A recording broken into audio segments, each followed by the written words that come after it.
ask Ms. Warner to please convene her special committee. Thank you, Mr. Chairman. It's an honor today to convene for the first time the special committee on Title IX compliance. Ms. Griffith, would you please call the roll? Ms. Werner, Here.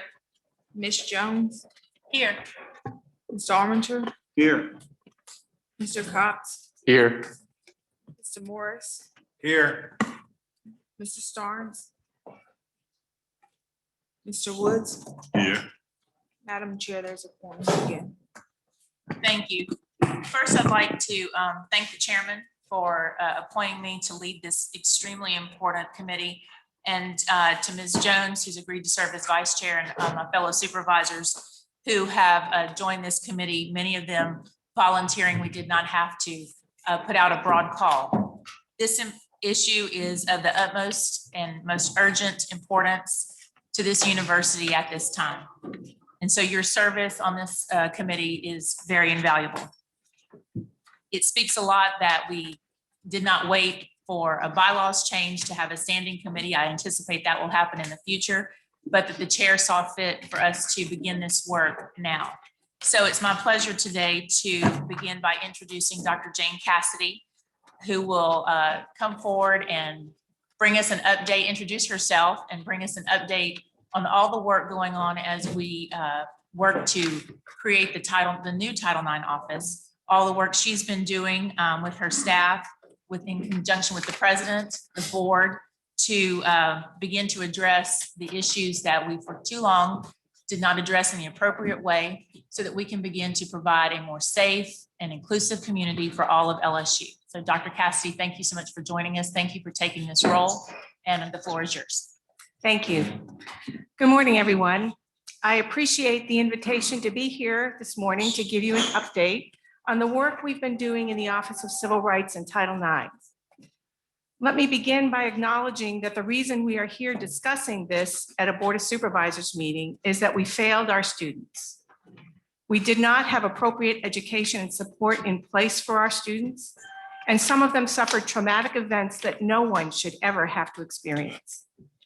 It pains me to think of the suffering these students had to and continue to endure, and I'm truly sorry that we were unable to prevent the incidents or at least provide appropriate care and support after the fact. In the relatively short period of time I will be in this office, we will work continuously in honor of them to create an office that will care for and support students who are survivors of sexual assault and violence, and educate our community in an effort to prevent the occurrence of such behaviors in the future. While this is not unique to LSU, to Baton Rouge, to Louisiana, nor frankly to the country, it does not excuse the fact that it happened on our campus. One such incident is too many. In that spirit, today I would like to share with you the work we've been doing on responding to the recommendations of the Husch Blackwell report. President Galligan has committed over $1 million of recurring funds to make our plan a reality. He and his team had to make tough decisions to fund the work of our office, because I guarantee you there's not a pot with $1 million sitting out there waiting for the next crisis. His support sends a strong message that the change we want to effect starts from the top.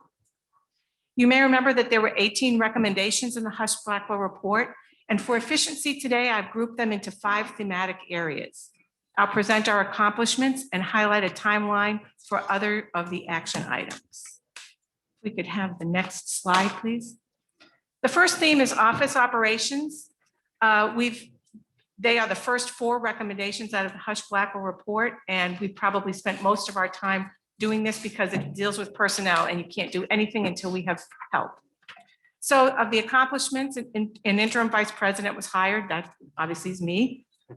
Our reporting lines have changed. Our office used to report to general counsel's office, and because of issues that the report brought out, we needed to change that. So our office now reports directly to the president. We have 4 positions that are advertised. The director of Lighthouse, you may remember from the report that Lighthouse was a shining star. They are the group that provides resources for our students who are in crisis from sexual misconduct. She is now full-time, and she has a dotted line relationship with our office, which will be wonderful. And we moved out of UAB up to Himes Hall. And I hope at some point we will be ready to have an open house. And I would love to have any of you stop by and see. We're in the quad, but we're kind of a little off the beaten path, which is a perfect place. Easy to find, but not so public that somebody who might need the services of our office would be publicly viewed. Next slide. So here is what our office looked like on March 16th. I started March 17th. So here's what it looked like on March 16th. We had a Title IX coordinator, Jenny Stewart, who also, by the way, led our ADA compliance work and also was responsible for the Clery report. Those are 3 full-time positions. She had all of them. And one lead investigator, Jeff Scott. Next slide. I know this is going to not be easy to read, but this is what the proposed organization chart is for a university our size. The highlighted, yellow highlighted positions are the people who are in place right now. You can see that I'm in the interim vice president position. You can see down below that Jenny Stewart is now our ADA and accessibility coordinator. As I said, she had 3 jobs. We have decided that that's the best place for her. So we are searching for a Title IX coordinator. Also, you can see at the bottom, Jeff Scott, our lead investigator, and over to the left is the director of the Lighthouse program, Susan Boreas. The red positions are ones that we are currently searching for, and the others we will fill out as time comes. Next. Projected timeline for the rest of the things that deal with operations. The hire dates for the assistant to the vice president, case manager, and investigators that we are searching for now. We hope to have those people in place by May 20th. We are going to hire a new Title IX coordinator, hopefully to have in place by July 15th. And we are going to hire a vice president to be the permanent person in my position and hope to have that person in place before or by January 1st, 2022. The second theme is process. And our accomplishments are we've established a timeline for discrimination cases that shows how the flow works and how much time you should expect along the way. We have now instituted a process for a complaint if a process isn't handled appropriately or promptly. And we have instituted restorative justice process. It's currently used. In fact, we had a very successful case of that last week. 3 recommendations fill this part of the process. They're all in progress. Next. I know this is also difficult to see, but I wanted you to notice that this is the process now that's going to be on our website where students can see how this works if you file a Title IX claim. So starting at the top, those first 4 chevrons are the intake portion of it. Somebody will reach out to a student who makes a complaint within 24 hours. And within 5 days, it will be decided whether or not it is a Title IX claim. If it is, it goes into the investigation process. If not, it will be sent to student affairs or whoever would handle the outside of Title IX process. The next 4 chevrons take about 44 days. That is the investigation process. It starts with notifying the respondent and then the investigation itself and doing everything that needs to be done with the report. The important piece about that is the investigation sometimes of these don't take as long as it looks here, 44 days. But what takes time sometimes is just getting people together, getting people to respond to phone calls. Sometimes people have gotten lawyers, and now if you're going to meet and investigate, you have to have a lawyer in the room. And so sometimes that takes a while, not for a lack of effort, but just time.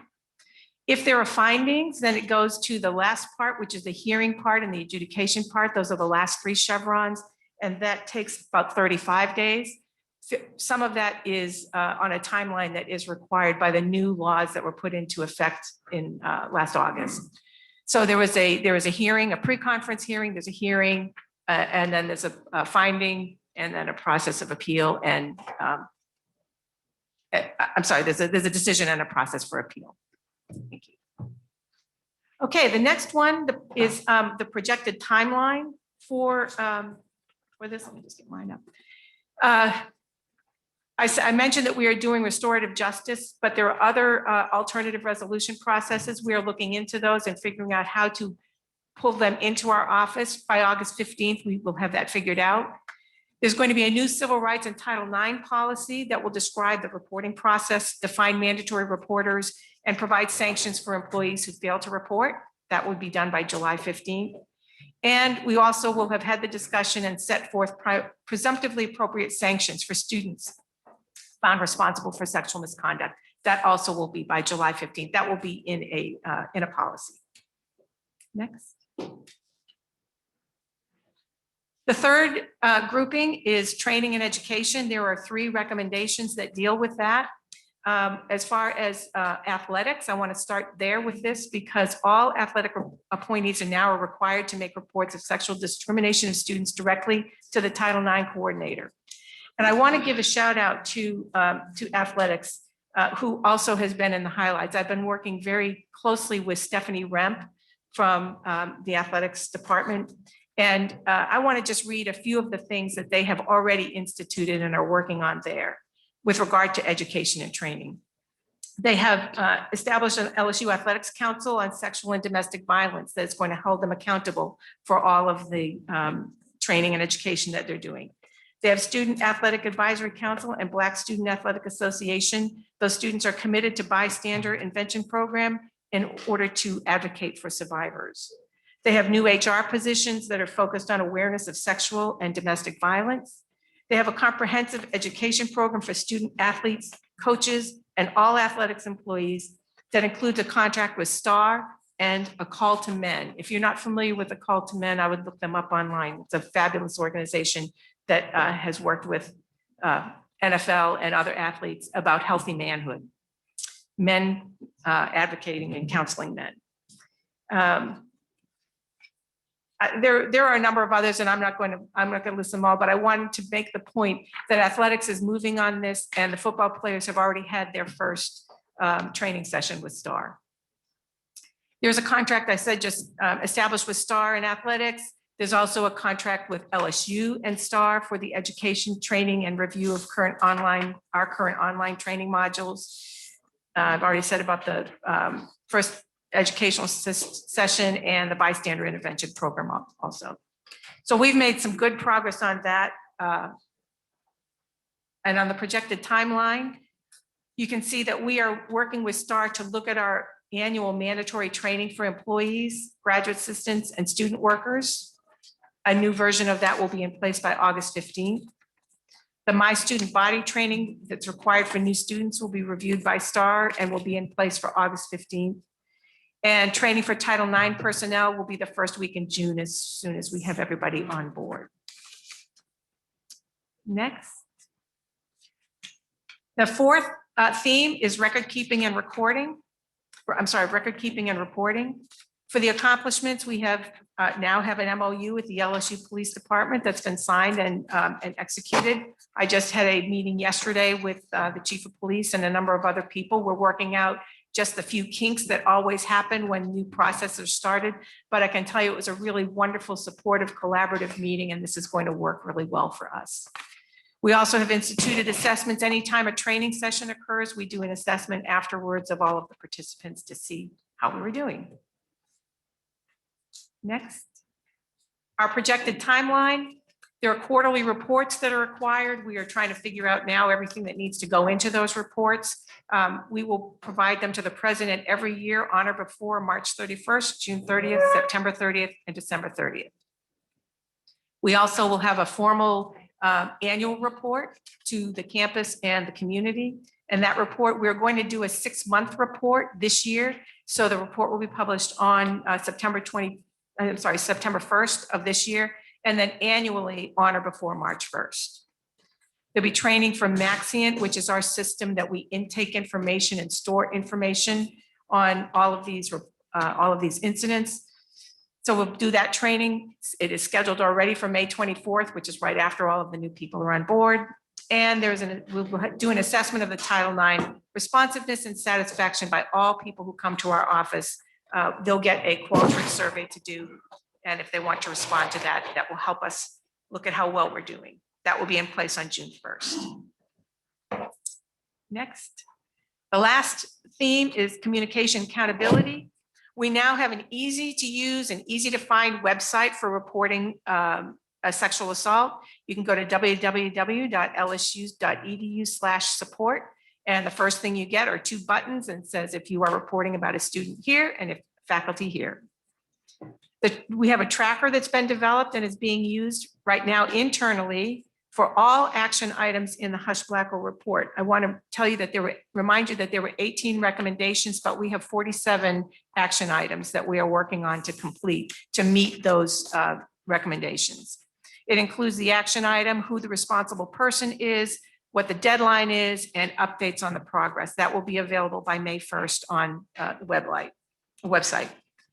And clarity is being communicated to the campus community that all sexual misconduct by or towards students must be reported to the Title IX coordinator.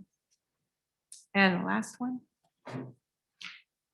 So our projected timeline, the new civil rights and Title IX policy that will describe reporting process, define mandatory reporters, and sanctions for employees who fail to report will be done on July 15th. The Navigate platform, which is the electronic cell phone scheduling system that the students currently use to schedule appointments with their advisors. They will also be able to schedule now, as of May 15th, they'll be able to schedule appointments in our office with investigators or the case managers or with Lighthouse. We also have a new app that's being specifically designed by Communications and University Relations for civil rights and Title IX, which will have a lot of information in there. And it will also, the Navigate platform that I talked about before is for students. This will be for the entire LSU community, but faculty and staff will have access to that. I told you the tracker will be made available on the launch of, upon launch of the new Title IX website on May 1st. And I gave you in the, right there, the new website, the link for the new website. It's not live for the community, but we can get you that website. It's up for you to be able to scroll and look around and give any feedback that you might have on that. So to close, I want to thank you for your support in these very difficult times. I assure you that we know with clarity where we are headed and we have a path to get there. I'm happy to answer any questions at this point. Thank you very much. Dr. Golly? I was going to ask Dr. Cassidy, are there provisions in this action plan for the 5 or 6 campuses outside of that? So, elaborate. I don't have clarity right now in the role of our office. In fact, that's something I hope that the board can help and the president can help. I don't have clarity in what our relationship is, but anything that we can do to help the other campuses, we will. So right now, a lot of what we've done, I think, could be shared fairly easily. A policy that we're creating, it's a policy statement, maybe could be a permanent memorandum. I know some of our campuses have HR certified officials, some something that's important. Absolutely. Thank you so much. I think that as you stated, there are Title IX coordinators on various campuses and of course, HR representatives. We don't want to have to replicate everything in that we can centralize. We certainly should, but at the same time, those things that are unique to each community, we need to be sure we're moving on to that at the same time, Mr. President. So thank you. Absolutely. And thank you for that comment, Dr. Dolly. Thank you, Dr. Cassidy, for the presentation. You mentioned in your presentation that you will determine if, in fact, a case is actually Title IX or not. If it is determined that a case is not qualified, what's the process for informing, counseling a student of the appropriate department or resources to promptly address their concern?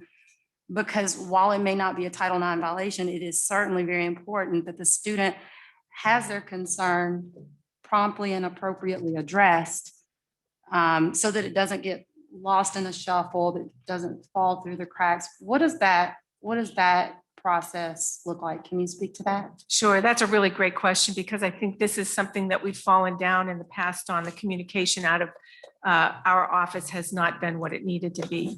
So within the first 5 days, it will be decided whether or not it meets the bar for a Title IX investigation.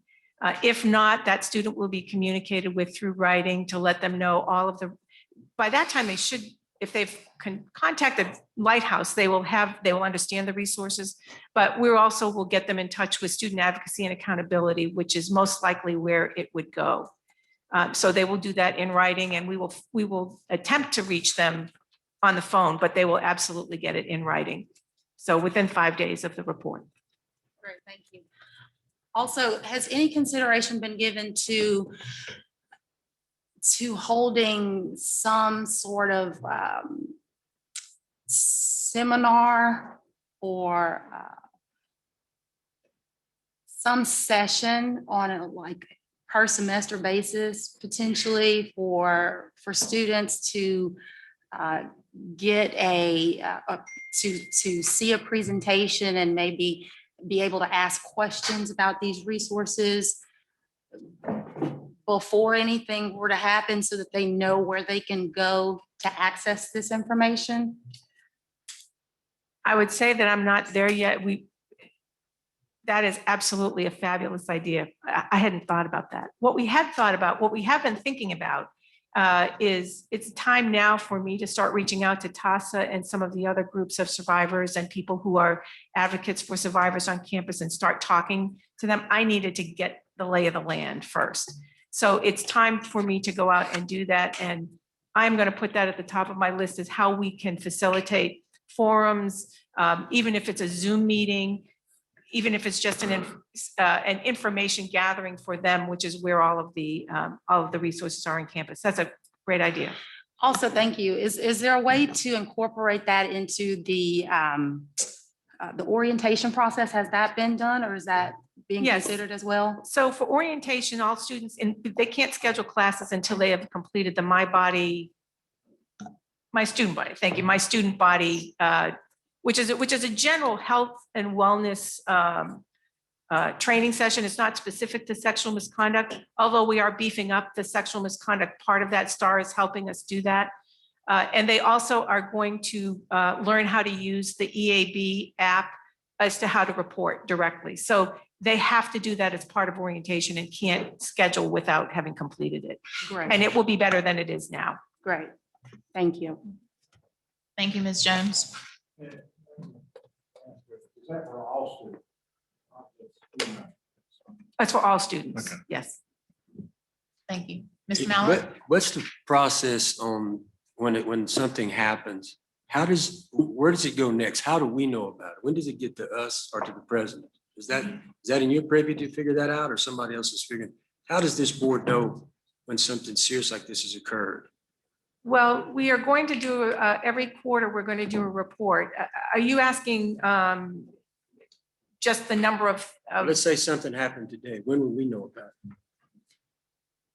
This is all very private information, and Winston, I'm gonna look to you a little bit about that. I'm not quite sure how that, or if that is gonna get up here. Board Member Mallett, one of the things that has to be considered is when a victim of sexual assault goes to a Title IX office, there's confidentiality provisions in the federal regulations that prevent us from sharing that beyond the very few people who are helping that particular victim. If an incident escalates to the point where we think there's going to be a legal liability or a lawsuit or something along those lines, it would be incumbent upon the administration to advise the board of that potential liability. But there are some very tight rules when you start talking about sexual assault victims going to seek assistance from special offices that are set up by the school under federal regulations. And so that information can't readily be transmitted in real time. So hypothetically, if it makes it to the paper, which sometimes it does, Yes. at that point, what happens? I mean, Well, I don't like. I understand that. You know And what's bothering me. And obviously, if a victim chooses to make something public, it would be incumbent upon the administration to give the board a heads up, because she or he, if it's the victim's a man, is choosing to make that public. It's our responsibility to make sure the board's aware of that before it becomes public. But absent a victim choosing to make something like public, it's really our obligation to protect that victim's privacy unless something causes that to become public. Without telling us their name, we can't know of the incident in Well, an well- executive session. Well, what Dr. Cassidy was indicating is we have set up some quarterly reporting on incident rates and outcomes without identity, so that quarterly you will see the cases coming through, and based on the outcomes, when I say outcomes, you'll see the disciplinary outcomes of certain cases. You'll be able to deduct the severity of the cases. So quarterly, you'd see how many suspensions, how many expulsions, how many of these were just a probation. But we wouldn't be reporting the identities quarterly. We'd be reporting quarterly so you could see. We would even be reporting, they'll be tracking the amount of time each case is in processing. So you'll see like average case processing time is 2 weeks, 5 weeks, whatever it takes. But this is one of the difficult parts in the, there's obviously a real desire by the board to know what's going on, to ensure we're fixing what we're supposed to be fixing. But at the same time, the underlying allegations are sexual assaults, and there are rules governing the privacy of those victims. But you're involved. Yes, I would be involved as the university's counsel. Mr. Chairman, I have a question. Mr. Brown? There you are. Madam Chairman, thank you. Is there a way that we can have a third-party reviewer of the progress of the Title IX office that would report to our board, such as Husch Blackwell coming in and reviewing? I think that one of the really important things is us not just say what we're doing, and this is looks like a very good plan, but it's demonstrate to the public and to our board, and then to the public and our LSU family that we are making definite steps, and we're making progress, and we have good, we have good coverage with our and good services, and we're handling it properly. Is there a way we can? Yeah, I do would say that? Absolutely, that we would plan on that, and whether we want to do it in 6 months or 9 months, we have to make that decision.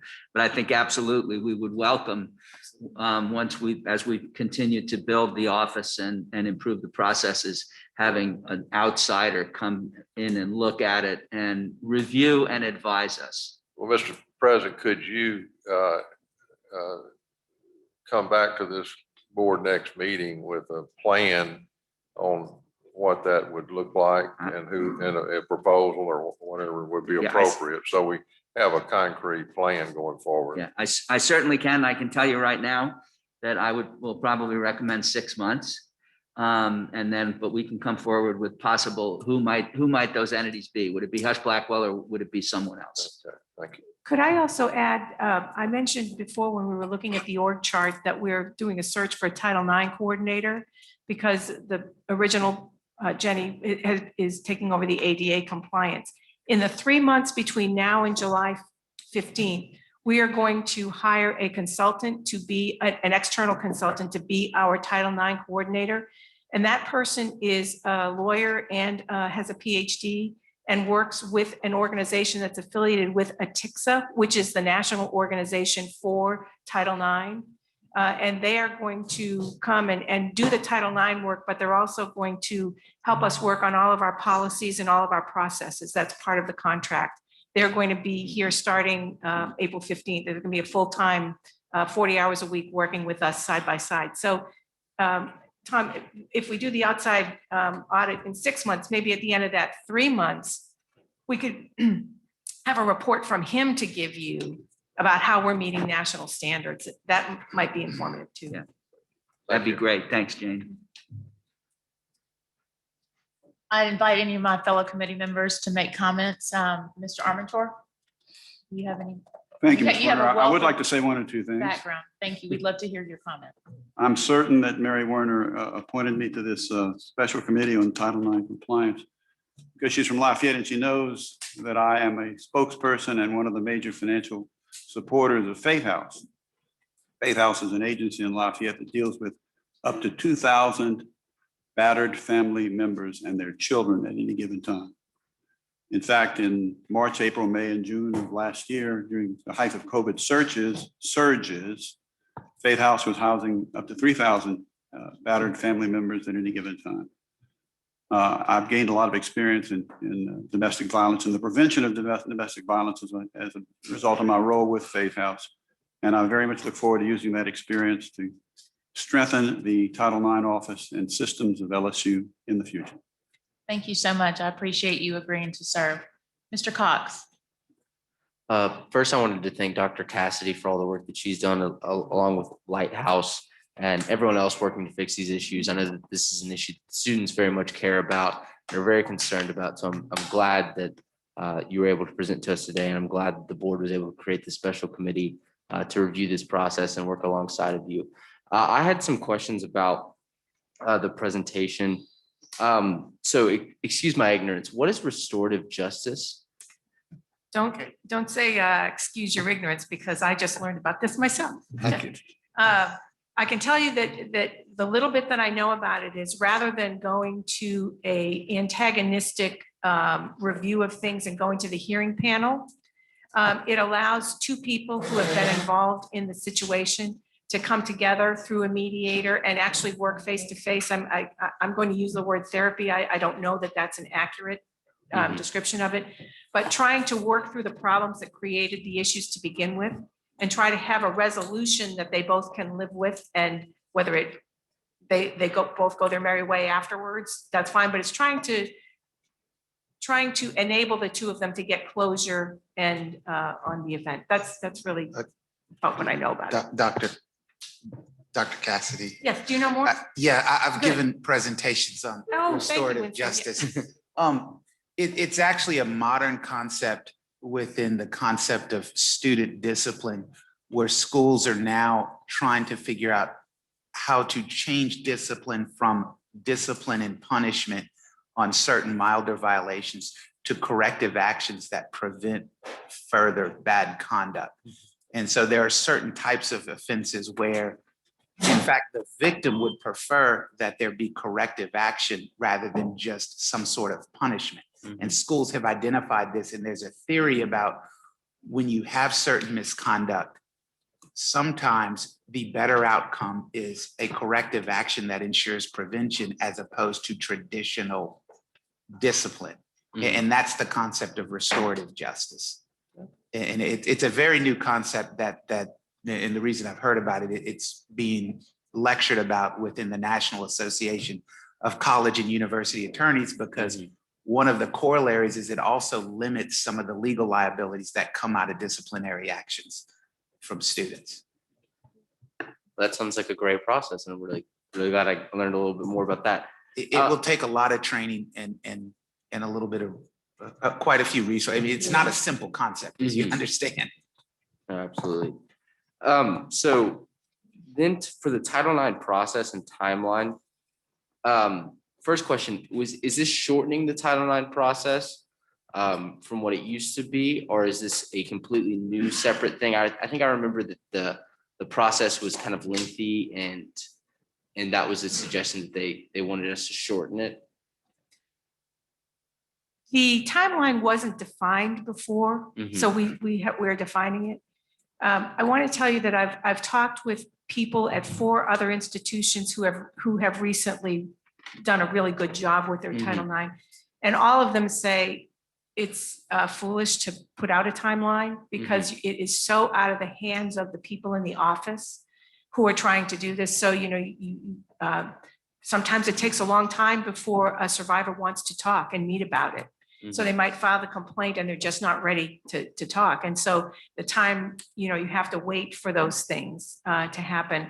I mentioned before, sometimes people get lawyers, and now during an investigation process, you're trying to get it done in a few weeks, but they can't get their lawyer there until, 2 months from now.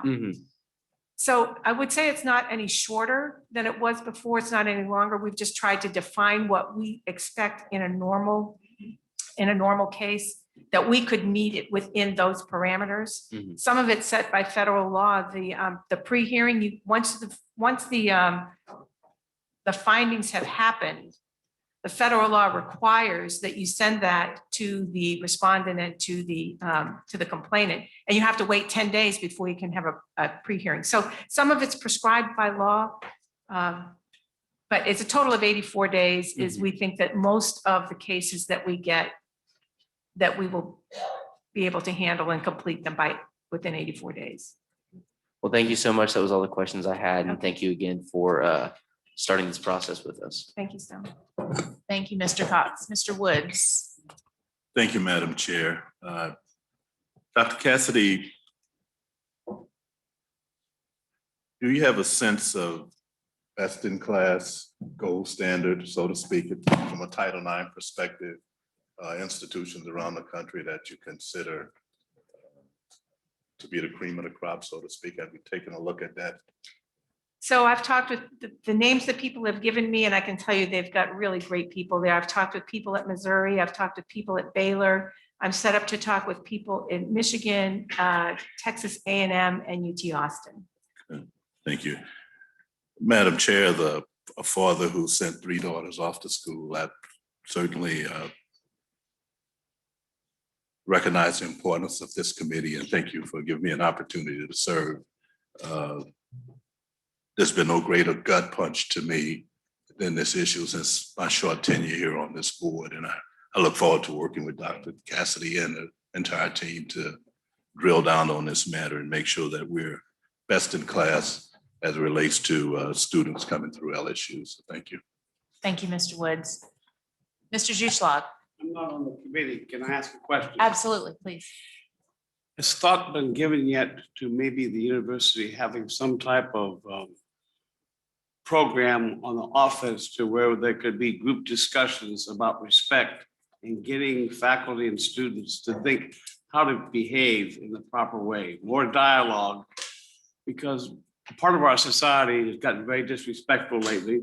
And I think this is one area where we need to somehow try to work in an offensive way to convince people to behave properly, to have respect for each other. It can't hurt. That's right. Agreed. Thank you. Mr. Starnes, as chair-elect and a member of this committee, we would love to hear your thoughts on our work and then going forward, some of the plans you have for us. Thank you very much. And thank you, Dr. Cassidy. We're having to deal with some very, very difficult issues, and we've had to get up to speed in a very short amount of time. And I know that you've stepped up and taken on this enormous challenge, and I greatly appreciate your efforts in this regard. And I also want to thank Chairman Damp for appointing this special committee to come together to address the findings of the Husch Blackwell report and these other matters that we're trying to tackle. When I become the chair, and we're going to spend some time over the summer going over our bylaws and resolutions to look at through a lens of these Title IX issues. And there will be a permanent committee of the Board of Supervisors beginning in the fall, a Title IX committee that will look at all of these issues on a every meeting basis by the supervisors. And so we're going to work towards that. That will happen. And again, I thank you, and I thank the chairman for not waiting until then to appoint a committee to address this. Thank you. Mr. President. Yeah, I'd just like to say thank you to Dr. Cassidy. Thank you for your presentation today, but thank you so much for assuming this really important role. When we began to think about creating this office and who would head it, your name immediately popped into my head, and I called the provost to see who she thought might be good in this role, but I didn't tell her what I was thinking, and she immediately said, Jane. You are one of the most respected faculty members on campus. You are one of the most accomplished administrators on campus. You impress me as a compassionate person, and I absolutely know that you get things done, and you have already gotten a whole lot done. Everybody in the room ought to realize that she's celebrating 3 weeks, 2.5 days in this position and has already accomplished a tremendous amount. And we're doing it all for our students, and we're doing it all to make LSU a safer place. So I thank you very, very much. Madam Chair, can I ask a question? Yes. Dr. Cassidy, I asked you earlier about how we were engaging the students with all of this, but have we reached out to the students to find out how they feel about how they'd like to be communicated with about this? So I've talked with one group of students last week, and that has been my first foray into it. I've got some other meetings set up now with small groups. And I'd like to merge your question with what Mr. Juschlag said. We have these 18 recommendations, and I've got 47 action items, and we can check all those boxes, and we can check all those boxes and not have a change in the culture on campus. We need to change the culture on campus. And how that starts is the two of you have asked really poignant questions about bringing people together for conversations. That's where it's going to happen. I mean, that's how you start to respect and listen to each other. So we need to get a little bit of the foundation in place first, and then those will happen, and those will happen soon. We'd like to have some of those happen before the students leave, this semester, and then pick it back up again in the fall. But the student leadership of the groups that are particularly focused on this area, and athletics will be part of that also. We're going to talk with them about what is their best mode of communication. How would they like to be speaking with others? Because that is how the culture changes, not just checking our boxes. Absolutely. Thank you. Thank you, Ms. Jones. The chair is going to take a moment for a couple of closing comments. And first of all, Jane, I want to thank you so much for taking this on, and Provost Haney for your support in lending us Dr. Cassidy, because I know when we take someone from one department, now the work falls on others to continue the job that you were already doing. So thank you for starting this. I think there's a few points that I have to go back and make again. Number one, the office is moving into the center of campus. It's not on the periphery. It's not in the administration building.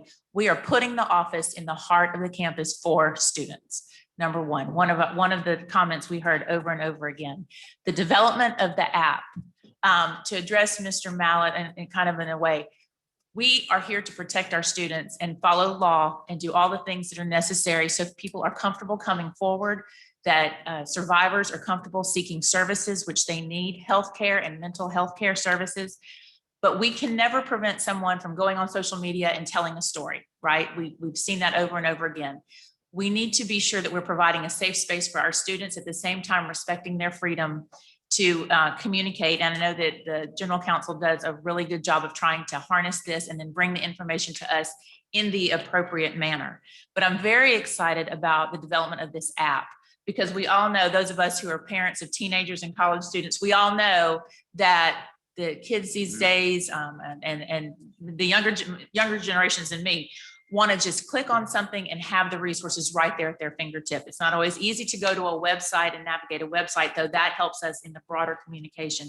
So I applaud our Stratcom team and your team for moving forward, that we're utilizing technology. As I said from the very beginning of this, we're LSU, we can develop what we need. If it's not out there in the market, let's develop it, and let's put that technology and that access for services and communication and process at our students' fingertips. So I'm very pleased about that. To go along with Mr. Juschlag and Ms. Jones, I'm really agree that we want to be able to have these conversations. I have a incoming freshman, and right now orientation, a lot of her orientation is all online. It's the processes they go through online. Back in the day when I started school, we sat in a convocation, and you sat there with your peers, and the dean of students stood up there and told you what to do when there was an emergency with your roommate, an emergency on campus. And there's something that I think, part of this is the pandemic, but part of this is us trying to utilize technology, but yet that human connection that kids need coming into a new place, many of them a new city, some of them to a big city where they've come from a small town like I came from, and learning how to navigate the communication process between a student and a faculty member or their peers in their dorm, to communicate with their RAs, to find an office that they need to that they're going to need to find in a time of crisis. So anything we can do to bring those conversations to in person as we can relax our social distancing and we look to bringing these new students on campus next fall, I think is a wonderful opportunity. I'm excited that you're meeting with the student organizations because they are really the ones who can come back and tell you what the feeling is across campus. And I also encourage you to use the student government. It's a very large organization with lots of different constituencies, as well as the Women's Center, the Barney Center for African American Culture Center, and all these, as well as the athletic department. There's so many different avenues that I know as you build this team up and you know, there's only 24 hours in a day and 7 days in a week. But these are wonderful organizations that can help maybe host seminars and bring folks in these small groups that we're talking about, and we can reach different constituencies through that. I want to thank you so much for coming today with this very complete report for us, and we look forward to continuing hopefully more frequent discussions between board meetings with the committee that we can talk about ideas, hear what the progress is, and have you be reporting back to us at this most important issue. If our students aren't safe and they're not in a safe learning environment, why are we here? So to all the survivors, the courageous survivors, and all those who have spent many hours with us at the Capitol and speaking with the administration, to the president who has taken many private meetings with many of those survivors, I want to offer my thanks and my encouragement to those men and women who have chosen to come out from behind their privacy and share their very compelling stories.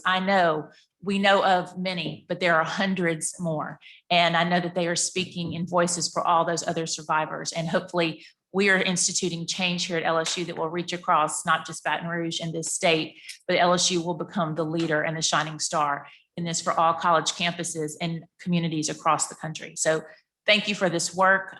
We look forward to hearing more from you in the future. And I want to thank my colleagues for all their valuable input and their service to the board and the community on this. Thank you. I look forward to working with you. Thank you. With no other business or discussion, is there a motion to adjourn the committee? Mr. Woods, second by Ms. Jones. Hearing no opposition, the committee is adjourned. Mr. Chair, that concludes the business of our committee. Thank you, Ms. Warner. And I don't want to be excessively redundant, but I do want to join the chorus and thank Dr. Cassidy for her excellent work. Thank Ms. Warner, other members of her committee.